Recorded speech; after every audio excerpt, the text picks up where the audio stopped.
Minkä takia kysymys, mikä estää, on niin tehokasta? Mä olen työjohtaja Fagerlund ja mä tuun purkamaan teille johtamisen palasiksi. Mikä estää?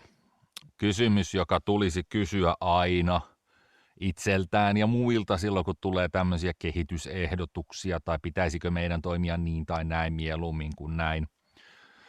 Ja se on hirmu tehokas ja hyvä kysymys, koska sen kysymyksen myötä usein joudumme toteamaan, että ainut asia, mikä estää, on ikioma mukavuuden halu. Aika usein me keksitään siihen paljon tekosyitä ja aika usein me keksitään siihen paljon fiksunkin kuuloisia asioita, minkä takia asioita ei voitaisiin tehdä silleen, kuten niitä voisi tehdä, mutta mites teillä? Estättekö itse oman kehityksenne vai estetäänkö se ihan ulkopuolelta? Ja jos te itse estätte, niin onko teillä kanttia sanoa se ääneen? Ei muuta tällä kertaa.